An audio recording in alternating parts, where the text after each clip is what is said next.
And we are going to start this hour with breaking news. Let's get right to it. We're learning new details right now as police investigate a homicide in Choya's View.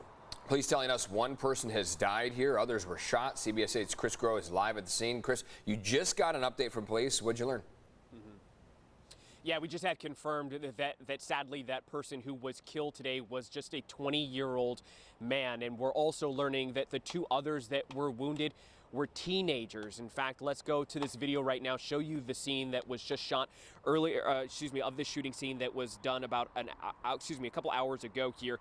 We learned that it was a 16-year-old woman, female that suffered gunshot wounds to her abdomen, and a 17-year-old male who was also shot to the leg. Now, both of those two were taken to the hospital for treatment, but their condition not considered to be life-threatening. Again, that 20-year-old man was killed. Now, as for the shooter, they were seen fleeing the scene, but there was no identifying info or getaway car info, or even if they left in some type of getaway car. This is not believed to be a random act, but police are still trying to piece everything together right now to figure out exactly how these four individuals knew each other. We also learned that there were other people inside the home, of course, though they will be part of this investigation, but thankfully they were not hurt.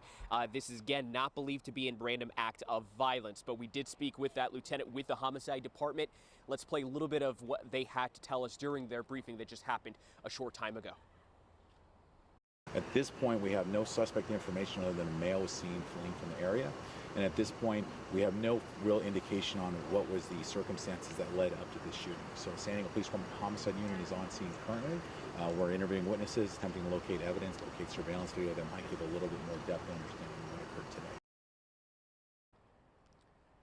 And so this investigation expected to last several hours. So this section of Nogales Street expected to be shut down for quite some time. Of course, residents are being allowed to leave and to get back into their homes. But this is still very much an active crime scene investigation. Of course, if we do hear any more info on potentially that person who sadly, again, was killed during this shooting, or that person who may have been responsible. Again, a man seen fleeing the scene, but no word on who that person could be or any identifying markers about them. But if we do hear more information, we will update our social media accounts as well as right here on CBS 8. Eric and Netta.